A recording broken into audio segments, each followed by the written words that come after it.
Vic Fangio hire, all these guys know offense. Even LaFleur, like, if your defense is good enough, like, you can make hay.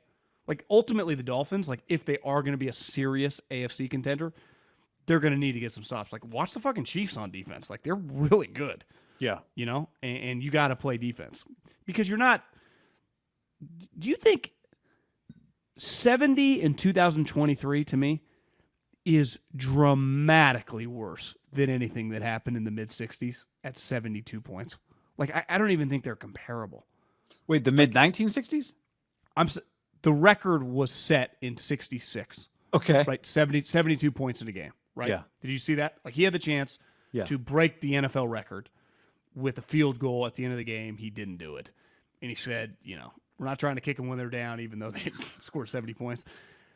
I think it is way worse. It's like, I don't know who was playing in the mid-60s, but it's fair to say that, it wasn't exactly, it was a lot harder to score. Well, because, like, look who you're playing against. Like, it's 2023. Their defense actually had some good players last year. You're saying because you're not playing against grocers? Or I'm just saying 2023 to score 70 fucking points.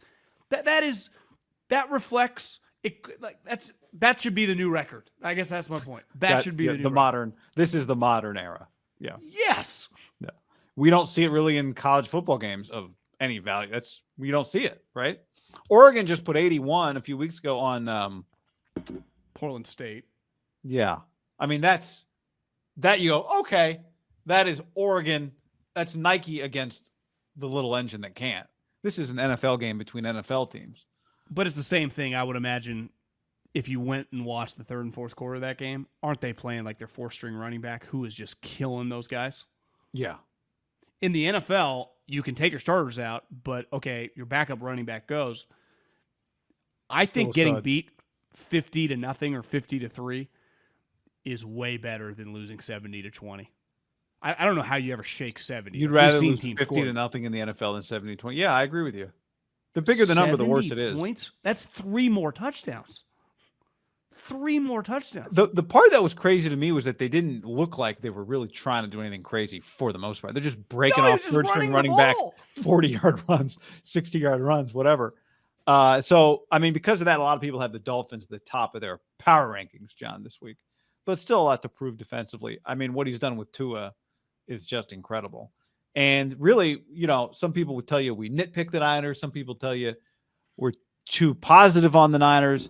Just by process of elimination, they're just, without a debate, they're a top 3 team in the NFL right now, right? And that's not just based on the records. I think it's also, to me, it's based on the eye test. Like, the fact that Dallas lost is not what kills them. It's who they lost to and how they lost. Like, I know they were down 3 offensive linemen, but like barely any explosive. They couldn't throw it over the top.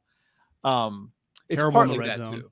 Bad in the red zone. They just, they didn't look like a team that was going to be 7-1. Now maybe they will, but they didn't look that way.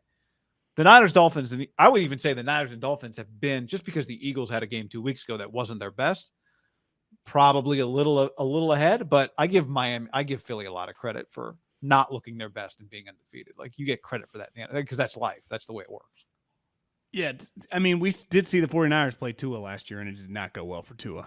Now, he had about 17 concussions throughout the season, so he's clearly looks a little better this year. And Vic Fangio would be a big addition for them against Kyle, right? I mean, that's a huge upgrade. I would say that even if their personnel is not, Jason Taylor and Zach Thomas are walking through that door. I do think the Eagles are every bit as good as the 49ers. Like, they are just so fucking loaded at every position. I mean, star impact players. DeAndre Swift has ran for like 350 yards the last couple of weeks. I mean, he looks awesome.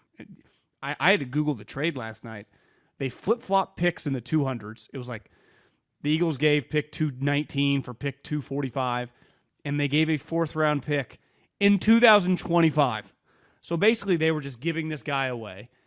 And I've heard it now because I've watched a couple Eagles games. Like, well, he's from Pennsylvania Prep or whatever. It's like, so he's a local guy. He does look really good, and that's an element. I mean, if they're going to have, high-end running back with those wide receivers and the tight end, their offensive line, The 49ers' Hargrave has been huge. He leads the league in interior pressures. Well, Jalen Carter is currently second. Now, Jalen Carter hasn't played that many snaps. Hargrave plays a lot.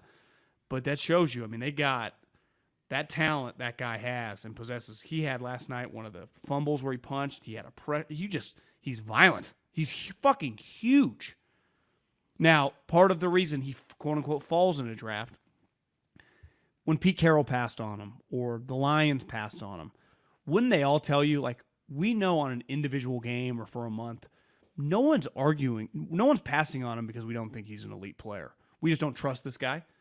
We don't think, especially in our situations, we are equipped to handle it. And the test is going to be over the long haul. Right. And all for the 49ers care about is like this year. Like, can he just stay out of trouble this year? Does anything happen this year? Because if it doesn't, they have themselves a serious problem. Like, they lose Hargrave, who is a player most teams would not be able to replace, and they just replace him. Right? Like, it's what the Niners tried to do with Kinlaw. Yeah, it shows you how hard it is, right? Because you always want to replace a stud in that situation with a much cheaper stud who then's on a cost control contract. But how often does it work out? It's pretty rare. And even there, it wasn't a risk-free ad, right? The Niners was not risk-free. Kinlaw had not had the production like you were projecting Kinlaw. Obviously, the Eagles, it's not risk-free based on the guy. But Kinlaw was nowhere near the prospect of Jalen for sure. The player. The risk was the knee. Yeah, Jalen's the off the field. Jalen would have gone top 3, you think? Yeah, I mean, he was, I think most people would say he's, in a vacuum, the best player in the draft. Right? He's a better prospect at his position than Bryce Young is at his position, but clearly quarterbacks go higher. Yeah. You remember Reuben, there was a time when we thought, like, Reuben Foster, man, what a pick. Like, they nailed it, and then they didn't, right? But yeah, this guy's a better player even than Reuben. Yeah, Reuben had injury. Time. Like, yeah. We'll just see. And it's going to prove, like, can their organizational structure contain them, right? Because Georgia could. And I would say historically a lot of the elite colleges can, right? Alabama when they're humming, Miami when they're humming, Ohio State when they're humming. A quote-unquote red flag, you'd be like, well, this guy was your 3-year starter. He was like a 2-time All-American. It's because the coaches in college can basically hold your hand for 3 years. Harder in the pros, right? Eagles win. What happens? Get home. Today's off. You can do whatever you want last night when you get home at 4 in the morning. You can do whatever you want all day. And you're super rich. I mean, so a lot of times when people get in trouble, when is it? It's like Monday or Tuesday. Remember with what's his name on the Raiders? It doesn't happen like Thursday or Friday. Where college, they kind of get a day off, but kind of not, right? Yeah. You're just because even play if a day home game, that's probably the highest risk situation. A day home game, right? So you have the night because even your day's off on Monday. Well, you got classes, and you better believe if you're a questionable guy, they're making sure you're going to class, right? Or making you come in for study hall. Like they're still seeing you in the NFL. Like you're not gonna see a D lineman if he doesn't need to get checked by the trainer. I can see a lot of guys. I do think with Dallas, I'm not a McCarthy guy, but I do think with Dallas, you're missing three offensive linemen for a game, and they're all excellent offensive linemen. That may not actually be who you are. So we saw the Niners start 1-2 with losses that looked just as bad last year and come back and have a great year. So I think the concerning part is that now they have Mike calling the plays. Yeah. Historically, Mike's success with a lot of the big-time Packer teams, Aaron can just pull shit out of his ass. And he became one of the all-time great players, especially when he was young and moving, and he was awesome. You get in the red zone with Dak, a little more dependent on the scheme than with Aaron.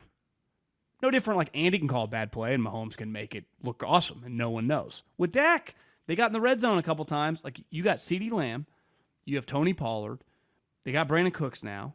You should be able to at least get a couple opportunities where if Dak airmails them or whatever, it was really hard. Like guys were covered. Like you watch some of those red zone trips, it wasn't even like, they just screwed up, a guy tripped. It was like everyone was covered. It's Mike, playing chess right there. And that's where like McDaniels, Kyle, and these guys, like you feel they can play chess.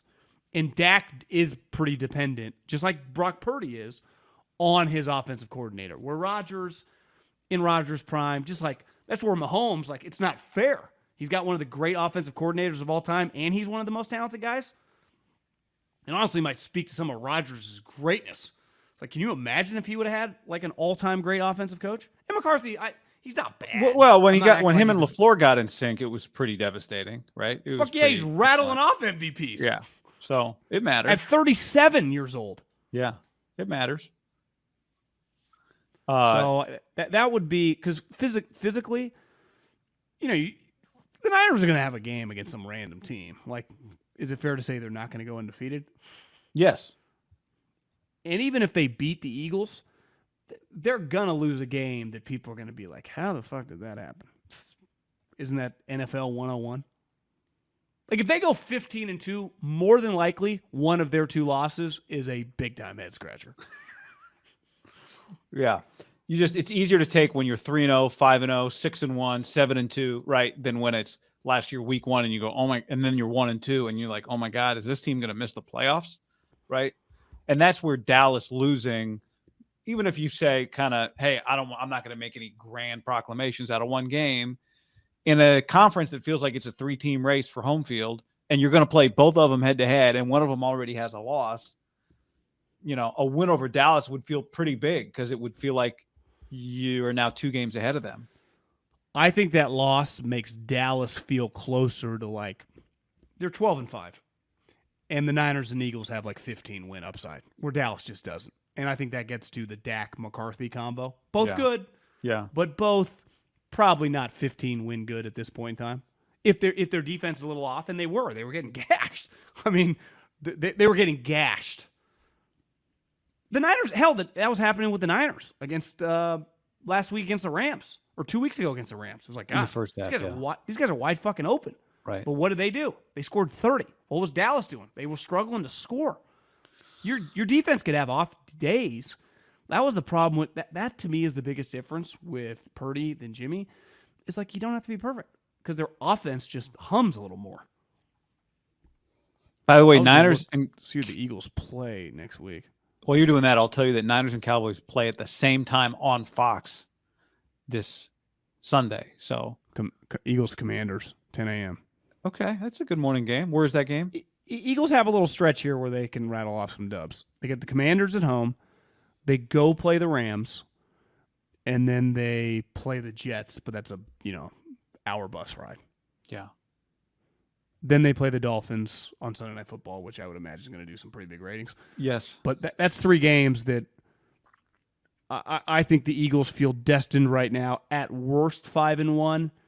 And they got a really legit chance to be 6-0 going into that Dolphins game, which they get at home, which will be Sunday night, which would be bananas if they're both 6-1 or 5-1. Like that's because the Niners game, even with the Cowboys losing, as long as the Cowboys take care of business this week and they're 4-1 and the Niners are 5-0. Excuse me, the Niners would be 4-1, they'd be 3-0. Excuse me, Niners would be 4-0, they'd be 3-1. Right? It's still big.